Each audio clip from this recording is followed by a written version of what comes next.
ಷಣ್ಮುಗಪ್ಪ ಅವರು ಮತ್ತು ಅವರೆಲ್ಲ ಟೀಮ್, ಲಾರಿ ಓನರ್ಸು, ಅದೇ ರೀತಿ ನಮ್ಮ ಪ್ರಸಾದ್ ಅವರು, ಕಾರ್ಯದರ್ಶಿಗಳು, ನಮ್ಮ ಆಯುಕ್ತರು ಯೋಗೇಶ್ ಅವರು, ನಮ್ಮ ಅಧಿಕಾರಿಗಳು ಈಗಾಗಲೇ ಮಧ್ಯಾಹ್ನ ಒಂದು ಮೀಟಿಂಗು ಆಯುಕ್ತರ ಕಚೇರಿಯಲ್ಲಿ ಮೀಟಿಂಗ್ ಮಾಡಿ ಈಗ ಫೈನಲ್ ಆಗಿ ಇಲ್ಲಿ ಬಂದಿದ್ದಾರೆ. 6 ಬೇಡಿಕೆಯಲ್ಲಿ ಈಗ ಒಂದು ಬಾರ್ಡ್ರಲ್ಲಿ ಚೆಕ್ ಪೋಸ್ಟ್ಗಳಿದೆ, ಅದನ್ನು ಬೇರೆ ಬೇರೆ ರಾಜ್ಯಗಳೆಲ್ಲ ತೆಗೆದಿದ್ದಾರೆ. ನಮ್ಮ ಸೌತ್ ಇಂಡಿಯಾದಲ್ಲಿ ಎಲ್ಲೂ ಕೂಡ ತೆಗೆದಿಲ್ಲ, ಇಲ್ಲೂ ಕೂಡ ತೆಗಿಬೇಕು ಅಂತ ಒಂದು ಬೇಡಿಕೆ ಇಟ್ಟಿದ್ದರು. ಅದನ್ನು ನಾವು ತೆಗಿಬೇಕಾದ್ರೆ ಬೇರೆ ರಾಜ್ಯಗಳಲ್ಲಿ ನಮ್ಮ ಹಿರಿಯ ಅಧಿಕಾರಿಗಳನ್ನು ಕರೆಸಿ ಅಧ್ಯಯನ ಮಾಡಿ, ಮತ್ತು RTO ಅಂದರೆ ಅವ್ರಿಗಿನ್ನೂ ಬೇರೆ ಬೇರೆ ಹೆಚ್ಚಿನ ಜವಾಬ್ದಾರಿಗಳೆಲ್ಲ ಇರುತ್ತೆ. ಅದನ್ನು ಯಾವ ರೀತಿ ನಿರ್ವಹಿಸಬೇಕು ಅನ್ನೋದನ್ನು ಒಂದು 3 ತಿಂಗಳಾದಮೇಲೆ ಒಂದು ರಿಪೋರ್ಟು ಕೊಡ್ತಾರೆ. ರಿಪೋರ್ಟ್ ಕೊಟ್ಟಾದಮೇಲೆ ಅದನ್ನು ಯಾವ ರೀತಿ ಅದನ್ನು ಪರ್ಯಾಯವಾಗಿ ನಾವು ಮಾಡಬೇಕು ಅನ್ನೋದನ್ನು ಅವ್ರಿಗೆ ಹೇಳಿದ್ದೀನಿ, ಅವರು ಕೂಡ ಒಪ್ಕೊಂಡಿದ್ದಾರೆ.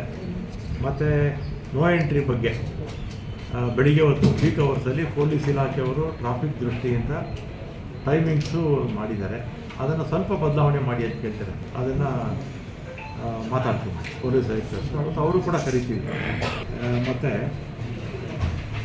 ಈ 2023ರಲ್ಲಿ ಹಿಂದಿನ ಸರ್ಕಾರ ಇದ್ದಾಗ ಈ ಕಮರ್ಷಿಯಲ್ ವೆಹಿಕಲ್ಗೆ ಒಂದು ರೇಟ್ ಫಿಕ್ಸ್ ಮಾಡಿದರು ಬಾಡಿಗೆಗೆ. ಅದನ್ನು ಕೆಲವೆಲ್ಲ ಬಿಟ್ಬಿಟ್ಟಿದ್ದಾರಂತೆ. ಆಗ ನಮ್ಮ ಸರ್ಕಾರ ಇರಲಿಲ್ಲ, ಹಿಂದಿನ ಸರ್ಕಾರ ಇತ್ತು. ಆ ಸಂದರ್ಭದಲ್ಲಿ ಇವ್ರನ್ನೂ ಕೂಡ ಅವ್ರು ಕನ್ಸಲ್ಟ್ ಮಾಡಿದರೆ ಇವರು ಅದನ್ನೆಲ್ಲ ಕೂಡ ಸೇರಿಸ್ತಾ ಇದ್ರು. ಅದರಿಂದ ಈಗ ಅದನ್ನು ಕೂಡ ಸೇರಿಸ್ಬೇಕು ಅಂತ ಹೇಳಿದ್ದಾರೆ, ಸೇರಿಸೋಣ ಅಂತ ಹೇಳಿದ್ದೀನಿ. ಆಮೇಲೆ ಫಿಟ್ನೆಸ್ಸು ಏನಾಗುತ್ತೆ, ಬೆಳಿಗ್ಗೆ ಹೊತ್ತು RTO ಕಚೇರಿಗಳು ಬರಬೇಕಾಗಿದ್ದರೆ, ಯಾಕೆಂದರೆ ವೆಹಿಕಲ್ಸು ಫಿಟ್ನೆಸ್ಸು ಖುದ್ದಾಗಿ ಅದು ನೋಡಿ ಅದನ್ನು ಫಿಟ್ನೆಸ್ ಸರ್ಟಿಫಿಕೇಟ್ ಕೊಡಬೇಕು ಅಂತ ಕಾನೂನಲ್ಲಿದೆ. ಇದು ಇಡೀ ದೇಶದಲ್ಲಿ ಇದೆ. ಆದ್ದರಿಂದ ಈ ಬೆಳಿಗ್ಗೆ 7-8 ಗಂಟೆ ಮೇಲಾದರೆ ಟ್ರಾಫಿಕ್ ಜಾಸ್ತಿ ಆಗಿಬಿಡುತ್ತೆ. ಅದರಿಂದ 7 ಗಂಟೆಯಿಂದ 8 ಗಂಟೆ ಒಳಗೆ ಮುಗಿಸ್ಬೇಕು ಅಂತ ಹೇಳಿದ್ರು. 8 ಗಂಟೆ ಮುಂಚೆ ಫಿಟ್ನೆಸ್ ಸರ್ಟಿಫಿಕೇಟು ಮುಗಿದೋಗ್ಬೇಕು ಕಮರ್ಷಿಯಲ್ ವೆಹಿಕಲ್ಸು.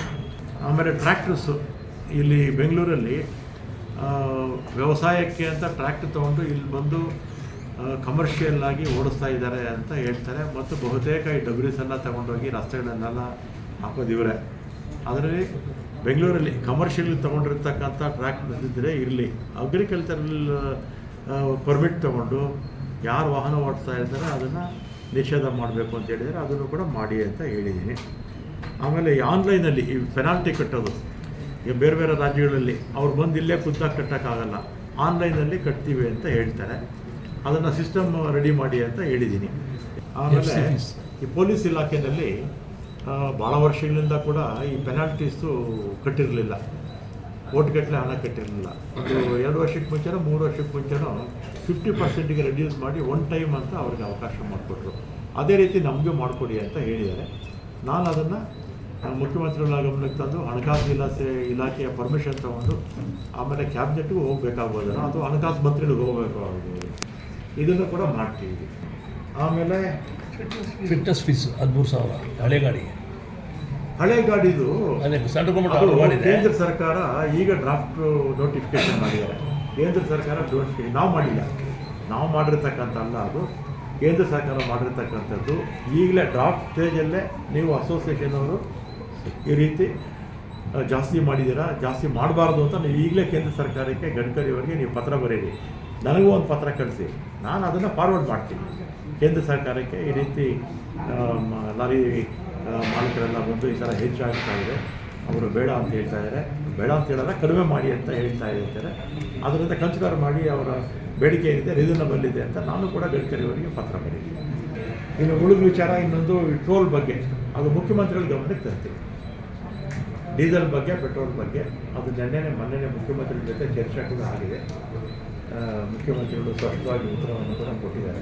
ಮೊದಲನೇದಾಗಿ ಬಾರ್ಡರ್ ಚೆಕ್ ಪೋಸ್ಟ್, ಅದು ಭಾಳ ದೊಡ್ಡ ಮನಸ್ಸಿಂದ ಕೂಡಲೇ 3 ತಿಂಗಳ ಒಳಗಡೆ ಅದನ್ನು ಸ್ಟಡಿ ಮಾಡಿ ನಿರ್ರಾಜ್ಯಗಳಿಗೆ ಯಾವ ಥರ ಇದೆಯೋ ಅವರು ಸ್ಟೇಟಲ್ಲಿ ಹೋಗಿ ಸ್ಟಡಿ ಮಾಡಿ ಆಫೀಸರ್ಸು ಯಾವ ಥರ ಕಲೆಕ್ಟ್ ಮಾಡಬೇಕು, ಯಾವ ಥರ ಸಿಸ್ಟಮ್ನ ಅಡಾಪ್ಟ್ ಮಾಡಬೇಕು ಅನ್ನೋ ನಮ್ಮ ಸಬ್ಜೆಕ್ಟ್ನ ಹೇಳಿದ್ದಾರೆ. ಅದರಿಂದ ನಮಗೆ ಭಾಳ ದೊಡ್ಡ ಸಂತೋಷ ಆಗಿದೆ. ಅಟ್ಲೀಸ್ಟು 20-25 ವರ್ಷ ಕಾಲ ಇದ್ದದ್ದು ಈ 3 ತಿಂಗಳ ಒಳಗಡೆ ನೋಡಿ ಅದು ನಮ್ಗೆ ಅನುಕೂಲ ಮಾಡ್ತಿತ್ತು ಹೇಳಿದ್ದಾರೆ. ಅದರಿಂದ ಮೊದಲನೇ ಪಾಯಿಂಟು.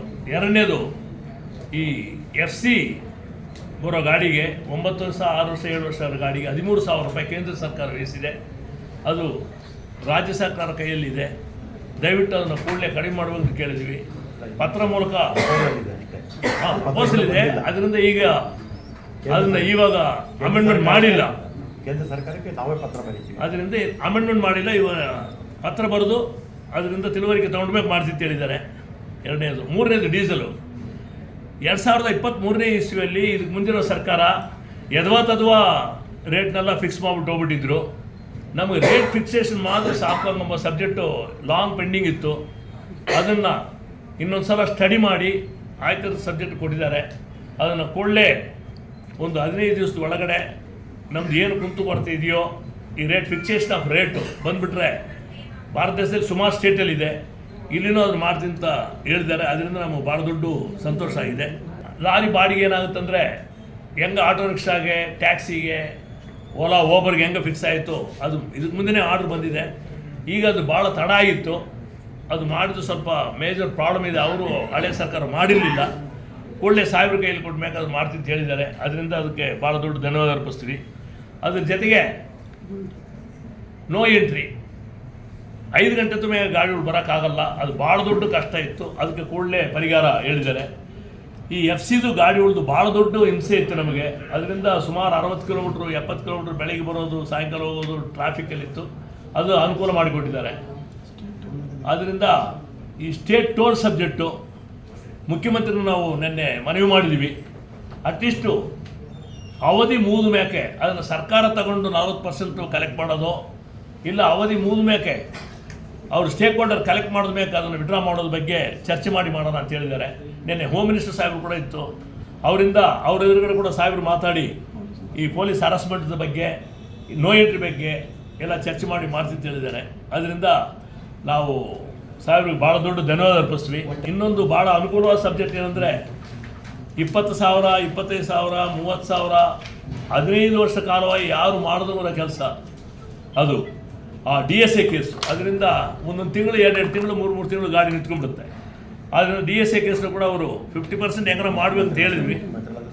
ಅದು ಮಾಡಿ ಚರ್ಚೆ ಮಾಡಿ ಒಂದು ತೀರ್ಮಾನ ತಗೊಳ್ತೀನಿ ಅಂತ ಹೇಳಿದ್ದಾರೆ.